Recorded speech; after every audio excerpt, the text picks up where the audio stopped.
एक समय की बात है, बहुत सारी अच्छी कहानियों की शुरुआत इस जादुई वाक्यांश से शुरू होती है। लेकिन समय की कहानी क्या है? हम लोग हमेशा कहते हैं समय व्यतीत होता है, समय धन है, हम समय को नष्ट करते हैं, हम समय बचाने की कोशिश करते हैं। लेकिन वास्तव में हम समय के बारे में क्या जानते हैं? समय एक नदी की तरह एक पल से अगले पल तक एक अविनाशीय प्रवाह सा लगता है और हमें समय का प्रवाह हमेशा एक ही दिशा में दिखता है, वो है भविष्य की ओर। लेकिन ये सही नहीं है। पिछली सदी की खोजों से हमें पता चलता है कि हम समय के बारे में जो कुछ सोचते हैं वो किसी भ्रम से ज्यादा कुछ नहीं है। हमारे रोजमर्रा के अनुभव के विपरीत समय बिल्कुल भी किसी के लिए नहीं बहता। हमारा अतीत कहीं नहीं जा सकता और हमारा भविष्य पहले से ही मौजूद हो सकता है। हमें पता है समय की रफ्तार तेज हो सकती है या धीमी हो सकती है और सभी घटनाएं जो हमें दिख रही है वो केवल एक ही दिशा में प्रकट हो सकती है। ये बिल्कुल भी सत्य नहीं है, वे अतीत में भी प्रकट हो सकती है। भौतिक वैज्ञानिक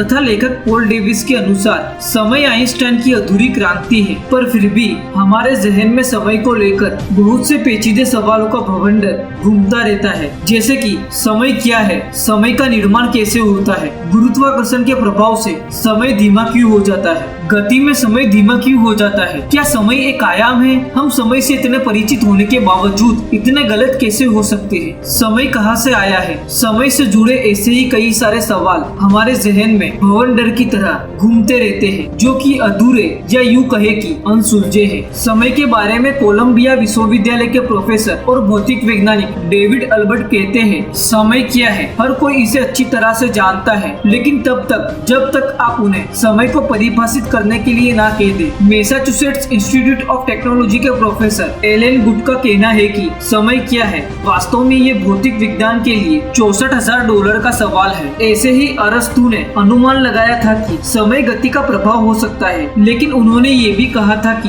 गति धीमी या तेज हो सकती है लेकिन समय नहीं। पर उस समय अरस्तु के पास आइंस्टाइन के सापेक्षतावाद के सिद्धांत को जानने का कोई तरीका नहीं था जिसके अनुसार समय का गति में परिवर्तन मुमकिन है। इसी तरह जब आइंस्टाइन साधारण सापेक्षतावाद के सिद्धांत के विकास पर कार्य कर रहे थे और उन्होंने क्रांतिकारी प्रस्ताव रखा था कि द्रव्यमान के प्रभाव से अंतराल में वक्रता आती है, लेकिन उस समय आइंस्टाइन ये नहीं जानते थे कि ब्रह्मांड का विस्तार हो रहा है। ब्रह्मांड के विस्तार की खोज एडविन हबल ने आइंस्टाइन के साधारण सापेक्षतावाद के सिद्धांत के प्रकाशित करने के 11 वर्ष बाद की थी। अगर आइंस्टाइन को विस्तार करते ब्रह्मांड का पता होता तो वो इसे अपने साधारण सापेक्षतावाद के सिद्धांत में जरूर शामिल करते। हमारे ब्रह्मांड के सबसे मजेदार पहलुओं में से एक ये है कि उसका विस्तार हो रहा है और विस्तार करते अंतराल में गति, बल तथा वक्रकाल अंतराल की मौजूदगी है। लेकिन जिसे हम समय मानते हैं, क्या वो एक भ्रम मात्र है? हमारी याद भूतकाल का भ्रम उत्पन्न करती है। हमारी चेतना हमारे आसपास हो रही घटनाओं के फलस्वरूप वर्तमान का आभास उत्पन्न करती है। भविष्य हमारे भूतकाल की याद आधारित मानसिक संरचना मात्र है। समय की अवधारणा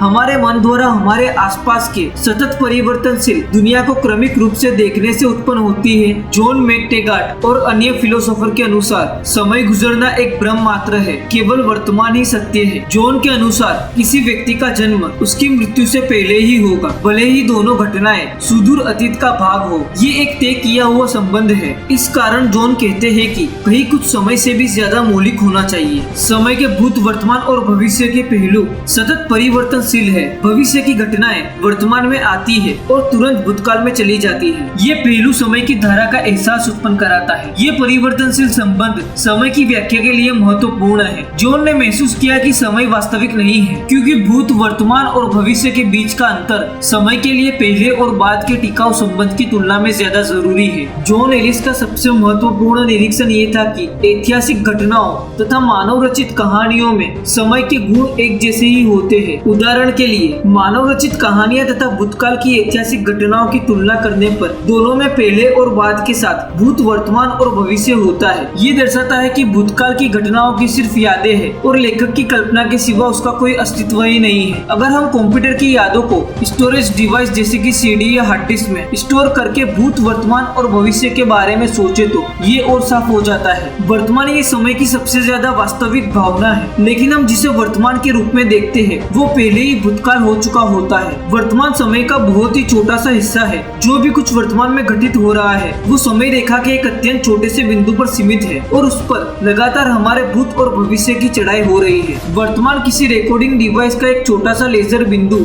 या यूं कहे कि सुई है, जबकि भूतकाल रिकॉर्डिंग डिवाइस जैसे कि टेप या सीडी का उपयोग किया हुआ एक भाग है और भविष्य उसका खाली भाग है। वर्तमान हमारे दिमाग में स्टोर की हुई यादों की मानसिक जागरूकता हो सकती है। अगर कोई व्यक्ति किसी कार्यक्रम में जाकर भी सो जाए तो वो उस घटना को पूरी तरह से भूल सकता है। अब उस घटना का उसके भूतकाल में कोई अस्तित्व ही नहीं है। यदि हम किसी घटना के प्रति जागरूक न हो तो वो हमारे भूतकाल की यादों का भाग ही नहीं बन सकती। वर्तमान के अलावा हम भूत और भविष्य को घंटों, दिनों, महीनों और सालों में मापे जा सकने वाले अंतराल के रूप में देखते हैं। ये समानता दर्शाती है कि भूतकाल स्टोरेज यादों के जैसे है, जबकि भविष्य खाली यादों के जैसे है। भविष्य हमारी यादों में स्टोरेज भूतकाल के अनुभवों से निर्मित छवि मात्र है। किसी भी भौतिक राशि जैसे पैसा, द्रव्यमान, जमीन का टुकड़ा, गति या दूरी का मापन हमारे द्वारा परिभाषित कुछ मानकों द्वारा किया जाता है। द्रव्यमान के मापन के लिए हम किलोग्राम या पाउंड जैसे मानकों का उपयोग करते हैं। दूरी के मापन के लिए हम दूरी के मानक मीटर, यार्ड या फीट का उपयोग करते हैं। इन्हें ध्यान में रखते हुए ध्यान दीजिए कि हम गति का मापन कैसे करते हैं। हम गति के मापन के लिए समय का उपयोग करते हैं, मतलब मीटर प्रति सेकंड या किलोमीटर प्रति घंटा।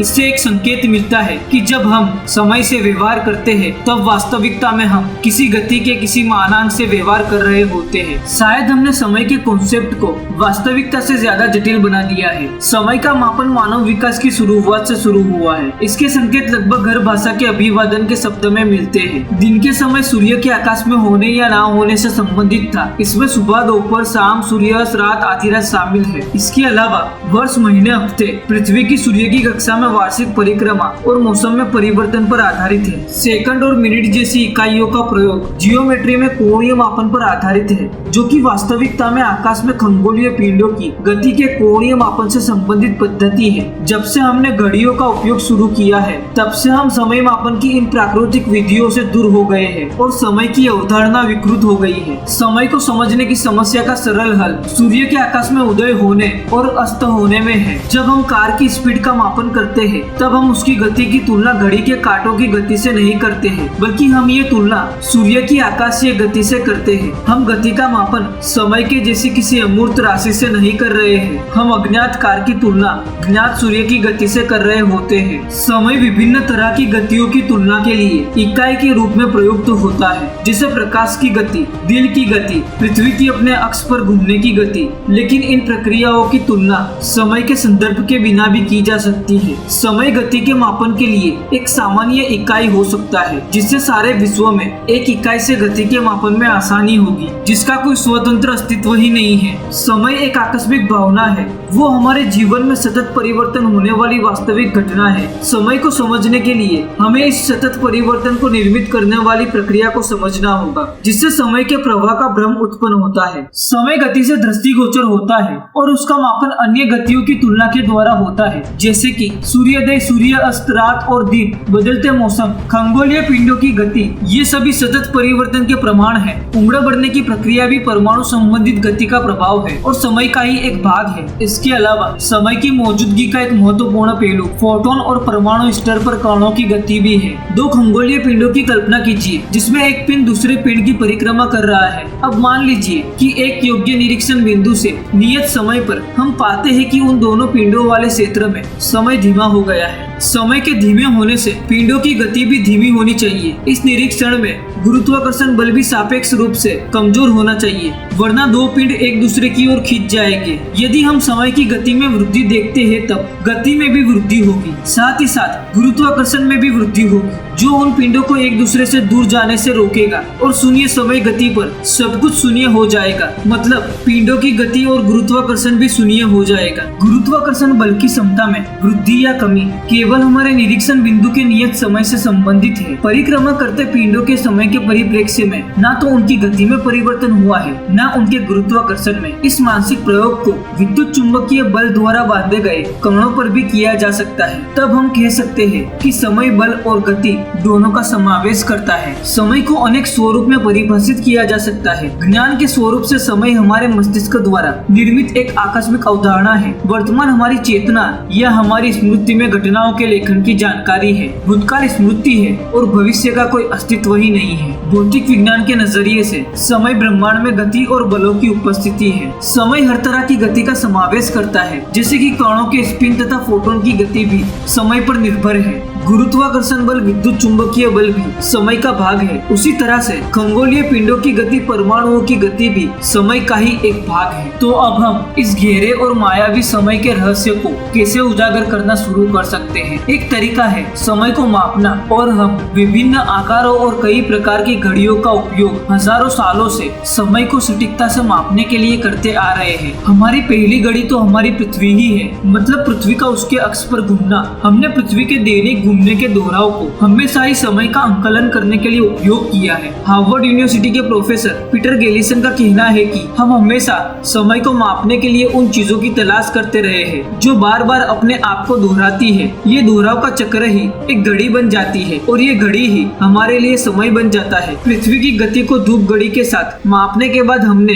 दिनों को घंटों में बांट दिया, फिर पेंडुलम का उपयोग करके मिनटों को सेकंड में बांट दिया। अब हम क्वांटम क्रिस्टलों के कंपनों का उपयोग समय को और सटीकता से मापने के लिए कर रहे हैं। सीजियम एक दुर्लभ धातु का परमाणु है, जो परमाणुओं का एक प्राकृतिक गुण होता है, वो है उसकी आवृत्ति। इस कारण से वो हमेशा कंपन करता रहता है। ये परमाणुओं का कंपन अपने आप को दोहराने वाला प्रस्ताव दे रहे हैं, इसीलिए ये एक प्राकृतिक घड़ी है। सीजियम परमाणुओं की यही आवृत्ति हमें आज विश्व का सबसे सटीक समय बताती है। जब हम सीजियम परमाणुओं पर ऊर्जा की बमबारी करते हैं, तब हमारे लिए इस आवृत्ति को गिनना आसान हो जाता है। जब हम इस आवृत्ति को गिनते हैं तो ये एक सेकंड में सीजियम परमाणु 9,19,26,31,770 बार कंपन करते हैं। ये एक आश्चर्यजनक तथ्य है। हम लोगों की घड़ी इतनी सटीकता से समय को नहीं माप सकती है, इसीलिए हमारी घड़ी कुछ महीनों में कुछ सेकंड खो देती है। हम उन घड़ियों की भी बात कर रहे हैं जो 1 करोड़ सालों से समय को मापती आ रही है, या यूं कहे कि समय को खोती आ रही है। फिर भी हम सैकड़ों सालों से निरंतर समय को सटीकता से मापने के लिए अपने उपकरण में सुधार करते आ रहे हैं, और आगे भी करते ही रहेंगे। लेकिन हमारी घड़ियां कितनी सटीक है या कितनी गलत है, ये कोई बात ही नहीं है। घड़ियां हमेशा चलती ही रहेगी, लेकिन वे हमें आज तक नहीं बता पाई है कि समय क्या है। लेकिन समय बीतने का अनुभव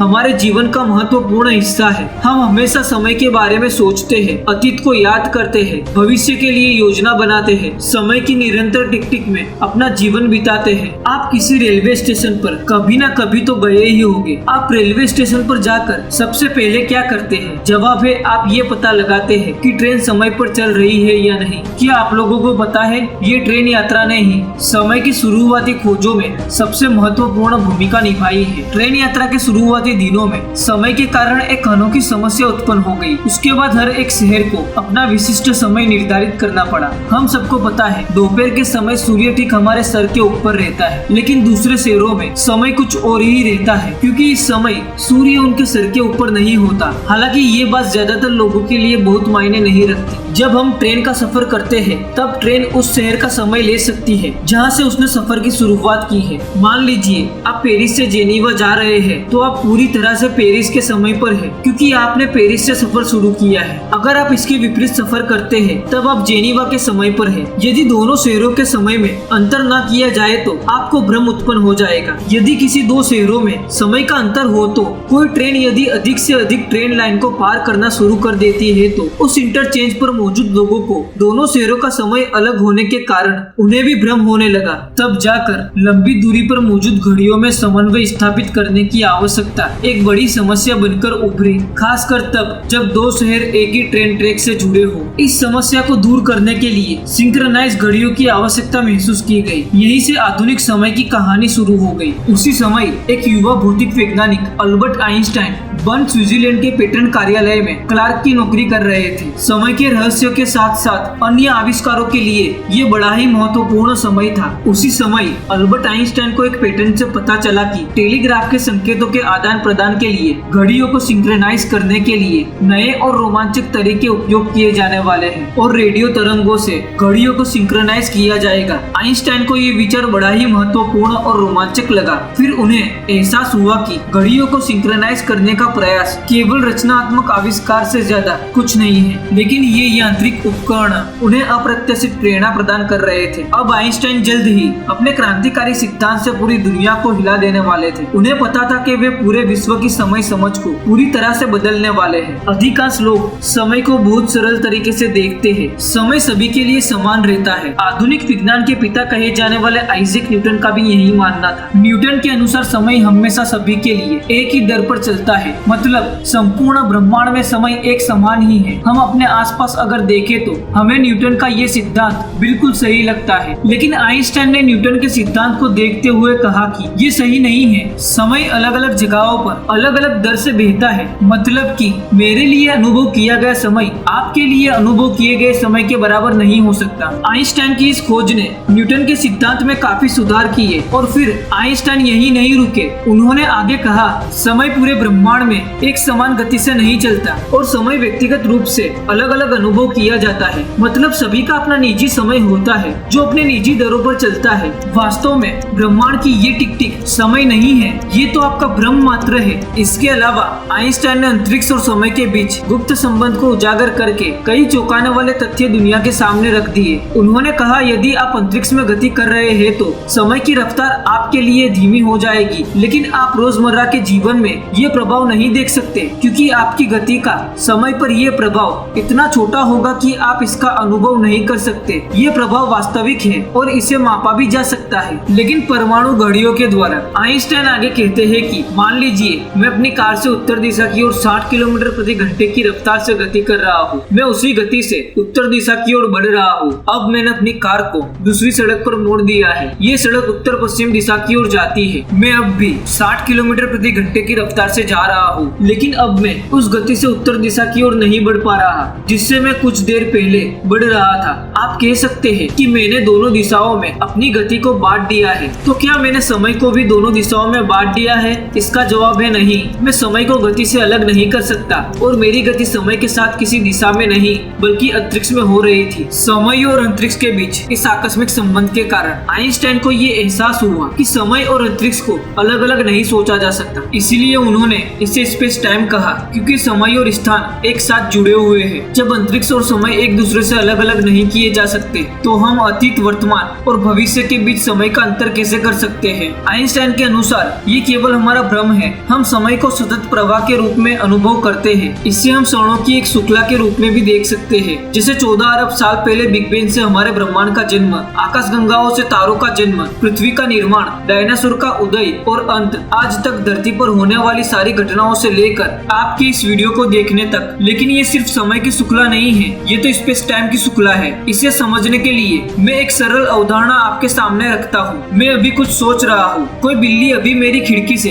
कूद रही है। कोई ट्रेन मुझसे दूर होती जा रही है। एक कबूतर इस वक्त उड़ान भर रहा है। एक उल्का अभी चंद्रमा पर गिर रही है। दूर किसी तारे में विस्फोट हो रहा है। ये सभी घटनाएं स्पेस टाइम के एक ही स्लाइस में हो रही है, लेकिन हमारे ब्रह्मांड के विभिन्न क्षेत्रों में हो रही है। अब हम स्वाभाविक रूप से सोचने लगते हैं कि अब क्या होगा। हम लोग इसे स्पेस टाइम के स्लाइस पर झूठ बोलकर चित्रित कर सकते हैं कि अब ऐसा होगा या वैसा होगा। आम भावना ये कहती है, आप और मैं इस बात पर सहमत हो सकते हैं कि इस पर क्या हो रहा है या अभी स्पेस टाइम के स्लाइस पर क्या मौजूद है। लेकिन आइंस्टाइन ने बताया कि जब आप गति करते हैं तो समय की ये सामान्य समझ वाली स्पेस टाइम की तस्वीर कहीं नहीं टिक रही है। ये काफी जटिल अवधारणाओं में से एक है। इसे अच्छी तरह समझने के लिए आप स्पेस टाइम को एक फूली हुई लंबी पाव रोटी की तरह मान लो। आइंस्टाइन ने कहा, इस फूली हुई पाव रोटी को अलग अलग टुकड़ों में काटने के लिए अलग अलग तरीके हैं। वैसे ही अलग अलग स्लाइस में स्पेस टाइम को काटने के लिए भी बहुत से तरीके हैं, क्योंकि गति स्पेस और समय को प्रभावित करती है। सरल शब्द में कहे तो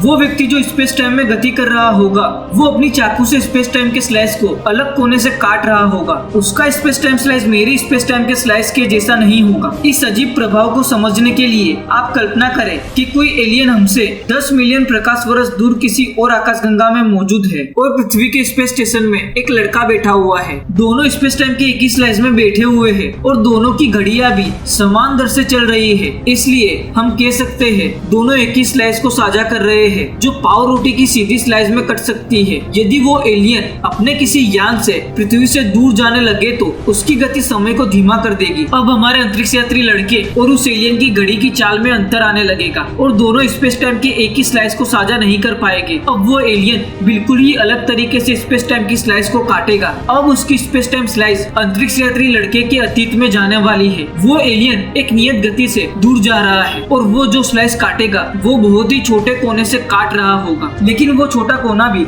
इस विशाल दूरी पर स्पेस टाइम के स्लाइस में बहुत बड़ा अंतर ला देगा। अब इस स्थिति में वो एलियन अपने स्पेस टाइम स्लाइस में क्या पाएगा? मेरा मानना ये है कि अंतरिक्ष यात्री लड़का उस स्लाइस में कहीं नहीं होगा, क्योंकि सिर्फ 40 साल पहले हमारा अंतरिक्ष यात्री मित्र बच्चा था। हम कल्पना कर सकते हैं कि एलियन के उस स्पेस टाइम स्लाइस में पृथ्वी का 200 साल पुराना इतिहास ही दर्ज रहा होगा। उस स्लाइस ने 200 साल पुरानी घटनाओं को ही शामिल किया होगा। अब हम कल्पना करें कि यदि वो एलियन अपने यान से पृथ्वी की ओर आने लगे तो इस स्थिति में भी एलियन बिल्कुल ही अलग स्पेस टाइम स्लाइस को काटेगा। इस बार उसका स्पेस टाइम स्लाइस हमारे भविष्य में होगा। उस एलियन के काटे स्लाइस में हमारी पृथ्वी की वो घटनाएं दर्ज होगी जो पृथ्वी के 200 साल बाद भविष्य में होने वाली है। संभावना ये है कि 200 साल बाद हमारे महान मित्र की पोती पेरिस से न्यूयॉर्क तक टेलीपोर्टिंग कर रही होगी। हम लोग अपने अतीत के बारे में सोचते हैं, अपने भविष्य के लिए नई नई योजनाएं बनाते हैं और अतीत की घटनाओं से सीखते भी हैं। लेकिन भौतिक वैज्ञानिकों का मानना है कि हमारा अतीत, हमारा वर्तमान और हमारा भविष्य सभी वास्तविक रूप से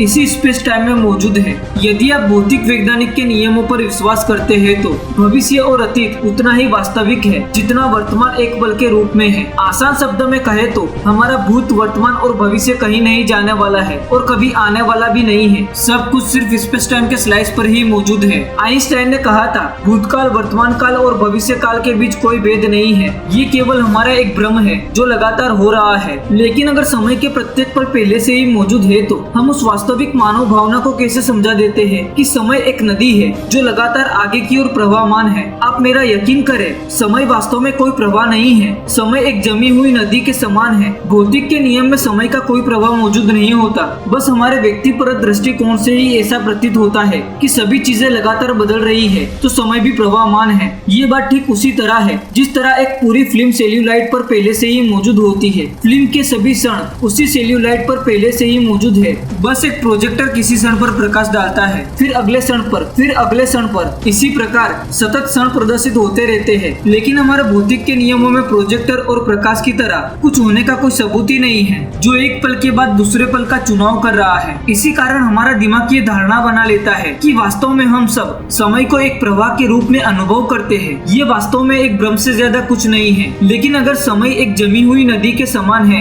जिसमें कोई प्रवाह नहीं है तो क्या अतीत या भविष्य की यात्रा करना संभव है? समय यात्रा करना सैद्धांतिक रूप से बिल्कुल संभव है, लेकिन ये उतना व्यवहारिक नहीं है जितना हम समझते हैं। यदि समय यात्रा की गई तो वो हमारी कल्पना के अनुसार कुछ नहीं होगा। हम सब समय को एक तीर के रूप में देखते हैं। मतलब एक बार इस तीर को छोड़ दिया जाए तो वो वापस नहीं आने वाला है। ये तीर हमेशा एक ही दिशा में आगे बढ़ता है, वो है भविष्य की दिशा। अब एक सामान्य सवाल आपके मन में आ रहा होगा कि हम केवल एक ही दिशा में सभी घटनाओं को कैसे देखते हैं? हम उन घटनाओं को उल्टे क्रम के रूप में क्यों नहीं देख सकते हैं? हम बड़ी सरलता से इसका जवाब दे देते हैं कि भौतिक विज्ञान के नियम ऐसा कुछ करने की अनुमति नहीं देता। मगर भौतिक वैज्ञानिकों के अनुसार सभी घटनाएं उल्टे क्रम में भी ठीक वैसे ही घटित होती है जिससे भविष्य में घटित होती है। भौतिक समीकरणों में समय तीर के समान नहीं होता। ये भौतिक विज्ञान का समीकरण आपको रोजमर्रा के अनुभवों के विपरीत ही लगने वाला है। चलिए आपको थोड़ा विस्तार से समझा देता हूँ। अभी मेरे हाथों में एक अंडा है। हम सब जानते हैं यदि मैं इस अंडे को ऊंचाई से छोड़ दूं तो क्या होगा? अंडा टूट जाएगा। अब अंडा टूट चुका है, लेकिन भौतिक के नियम के अनुसार इस पूरी घटना को उल्टा किया जा सकता है। फिर अंडा साबुत अवस्था में वापस मेरे हाथों में हो सकता है। बस मुझे सब कुछ को उल्टा करना होगा, मतलब सब कुछ के वेग को उल्टा करना होगा। अंडे के हर एक टुकड़े को, अंडे के द्रव्य बूंद, संपूर्ण तरल का हर एक परमाणु, संपूर्ण खोल का हर एक परमाणु, मेरी मेज, यहाँ तक कि वायु, हर अणु और परमाणु, इन सब के वेग को उल्टा करना होगा। ये आप लोगों को बड़ा ही आश्चर्यजनक तथ्य लग रहा होगा, लेकिन आप माने या ना माने ये वास्तविक भौतिक सिद्धांत है। भौतिक विज्ञान के नियम इसकी कोई परवाह नहीं करते कि अंडा टूटा है या नहीं टूटा है, अंडा टूटेगा या नहीं टूटेगा। यहाँ पर एक और सवाल आकर खड़ा हो जाता है। अंडे का टूटना आसान है और उस टूटे हुए अंडे को वापस पूर्व स्थिति में लाना भी संभव है, तो रोजमर्रा के जीवन में टूटे हुए अंडे को पूर्व स्थिति में हम क्यों नहीं ला पाते? हम जानते हैं कि पानी का प्रवाह हमेशा नीचे की ओर होता है, ऊपर की दिशा में नहीं, क्योंकि गुरुत्वाकर्षण ऐसे ही कार्य करता है और गुरुत्वाकर्षण इस तरह व्यवहार करता है कि वो पृथ्वी के केंद्र में मौजूद हो और पानी को नीचे की ओर खींचता है। लेकिन हमारे पास इस तथ्य की कोई सरल व्याख्या नहीं है कि क्यों किसी गर्म जल के पात्र में बर्फ के टुकड़े पिघल जाते हैं और और किसी ठंडे जल के पात्र में बर्फ के टुकड़े क्यों अपने आप नहीं बनते हैं, इसका उष्मा के वितरण के साथ संबंध है और इस समस्या का हल 19वीं सदी की सबसे बड़ी सफलता थी। 19वीं सदी के ऑस्ट्रियन भौतिक वैज्ञानिक लुडविग बोल्ट्जमैन ने इस सवाल का सबसे संतोषजनक जवाब देने के लिए एक समीकरण दिया जिसे एंट्रॉपी समीकरण के नाम से जाना जाता है। उन्होंने खोज की थी कि शीतल जल की तुलना में बर्फ के टुकड़ों के साथ गर्म जल में उष्मा वितरण के ज्यादा तरीके हैं। प्रकृति का खेल प्रतिशत में चलता है, वो अक्सर सबसे ज्यादा संभव तरीके को चुनती है। अव्यवस्था व्यवस्था से ज्यादा सामान्य है। किसी कमरे को साफ करने की बजाय उसे खराब करने के ज्यादा तरीके होते हैं। व्यवस्थित बर्फ के टुकड़े बनाने की अपेक्षा पिघले बर्फ के रूप में अव्यवस्थित स्थिति बनाना आसान है। यदि कोई चीज गलत हो सकती है तो वो होगी ही। कोई दुष्ट शक्ति आपके साथ कुछ भी गलत होने के लिए जिम्मेदार नहीं है, क्योंकि गलत चीज होने के तरीके सही चीज होने के तरीके की संख्या में बहुत ज्यादा होते हैं। इसे समझने के लिए हम एक सरल प्रयोग करते हैं। मैंने अपने 569 पन्नों को एक साथ नंबर वाइज कर दिया है। अब मैं इसे हवा में उछाल देता हूँ। अब मेरे सारे पेज बेतरतीब से बिखर गए हैं। उनके बिखराव का कोई क्रम नहीं है और इसका कारण भी बड़ा सरल सा है। गलत चीज होने के तरीके सही चीज होने के तरीके की संख्या में बहुत ज्यादा होते हैं। किसी भी चीज को बनाने के मुकाबले उसे बिगाड़ना ज्यादा आसान होता है। तो इसका मतलब साफ है, शायद समय के तीर वाली प्रवृत्ति वास्तव में प्रकृति की प्रवृत्ति के अनुसार ही कार्य करती है। लेकिन एक छोटी समस्या ये भी आ जाती है, जो कि भौतिक के नियम भविष्य और अतीत में कोई अंतर नहीं करते। इसीलिए एंट्रॉपी समीकरण को न केवल भविष्य की ओर बढ़ना चाहिए बल्कि अतीत की ओर भी बढ़ना चाहिए। ये कहना बड़ा आसान लगता है, लेकिन एंट्रॉपी को किस दिशा में बढ़ना चाहिए? यदि अतीत में एंट्रॉपी बढ़ रहा होता तो मेरे 569 पेज पहले ही अव्यवस्थित हो जाते और मेरे हाथों को उसे फिर से व्यवस्थित करना पड़ता। ब्रह्मांड का इतिहास एक फिल्म की तरह है। यदि हम इस फिल्म को पीछे करते जाए तो हम उस जगह पर आ जाएंगे जहां अनंत स्पेस और समय एक बिंदु पर आ गए हैं। इस एकल पल से पहले स्थान और समय का कोई अस्तित्व ही नहीं है। इस आधार पर निम्न एंट्रॉपी क्रम का अंतिम छोर बिग बैंग से शुरू होना चाहिए। इससे साफ है, एंट्रॉपी की वृद्धि बिग बैंग के बाद से शुरू हो गई होगी। भौतिक वैज्ञानिक मानते हैं कि ब्रह्मांड की शुरुआत के समय एंट्रॉपी कम थी। हमारी समझ से बिग बैंग ने समय और स्थान को एक तीर के रूप में ब्रह्मांड में निर्धारित कर दिया होगा। फिर हमारे ब्रह्मांड का विस्तार असामान्य रूप से शुरू हो गया और उसने समय को एक ही दिशा में निर्धारित कर दिया। हमें केवल आभास हो रहा है कि हम अतीत से भविष्य की ओर आगे बढ़ते जा रहे हैं। हम जो कुछ देख रहे हैं, जैसे सितारों का जन्म, हमारे जीवन की छोटी बड़ी घटनाएं जो भूत से भविष्य के अंत को परिभाषित करने वाले ब्रह्मांड में बढ़ती हुई विसंगतियों का परिणाम है। हम 13.7 अरब साल पहले की घटनाओं से आज तक विसंगतियों की दिशा में लगातार बढ़ते जा रहे हैं। लेकिन अगर समय की शुरुआत से ही विसंगतियां हमेशा बढ़ रही है तो क्या स्पेस टाइम का अंत भी हो सकता है? बिग बैंग विस्फोट के बाद से ही निरंतर ब्रह्मांड विस्तार कर रहा है और ये विस्तार की गति और तेज होती जा रही है। भविष्य में ये विस्तार अजीब प्रभाव दिखाने वाला है। 100 अरब साल बाद सभी आकाशगंगाएं हमारी दृष्टि से ओझल हो जाएगी। समय और अंतरिक्ष के अंत के लिए एक सिद्धांत हमें ये बताता है कि एक अति विशाल ब्लैक होल हमारे ब्रह्मांड पर हावी होने लगेगा और सब कुछ उसमें लुप्त हो जाएगा। यदि हमारे पास घटनाएं नहीं होगी तो हम और आप ये कैसे सोच सकेंगे कि समय क्या है और समय क्या था? लगभग 350 साल पहले सर आइजैक न्यूटन ने कहा था कि समय को परिभाषित करने की कोई आवश्यकता ही नहीं है, क्योंकि हम सब समय को अच्छी तरह से जानते हैं। सामान्य लोगों का कहना है कि समय इस ब्रह्मांड को नियंत्रित करता है और समय का प्रवाह एक नदी की तरह अविनाशीय है। वास्तविक रूप से हमें लगता है कि समय एक भ्रम से ज्यादा कुछ नहीं है। हमारा अतीत, वर्तमान और भविष्य सभी समान रूप से इस स्पेस टाइम में मौजूद है। समय के हमारे रोजमर्रा के अनुभव हमेशा एक प्रभावशाली प्रभाव डालते रहेंगे और हम सर्वभौतिक कल्पना करना हमेशा जारी रखेंगे। हम मानते आ रहे हैं कि हमारा अतीत खत्म हो चुका है और भविष्य आना अभी बाकी है। उम्मीद करता हूँ कि इस डॉक्यूमेंट्री के जरिए आप लोगों का समय से रिलेटेड कॉन्सेप्ट क्लियर हो गया होगा। अगर आप लोगों को अभी भी ऐसा लगता है कि मुझे और आसान भाषा में समय को एक्सप्लेन करना चाहिए था, अगर मैं समय को आसान भाषा में और कम शब्द में एक्सप्लेन करूँ तो समय ब्रह्मांड में हो रही हर चीज की मूवमेंट है। अभी भी आपका इस वीडियो से रिलेटेड कोई सवाल हो तो आप नीचे कमेंट करके मुझे पूछ सकते हैं। मैं आप लोगों के सवाल का जरूर रिप्लाई दूंगा। सचमुच आप लोगों को ये वीडियो पसंद आया हो तो वीडियो को लाइक कीजिए। अगर पसंद नहीं आया है तो इस वीडियो को डिसलाइक कीजिए और इस वीडियो को अपने फ्रेंड्स एंड फैमिली मेंबर्स के साथ शेयर कीजिए। ऐसे ही वीडियो देखने के लिए चैनल को सब्सक्राइब कीजिए और बाजू में दिए गए नोटिफिकेशन बेल आइकन को प्रेस करना ना भूले। अगली वीडियो आने तक धन्यवाद।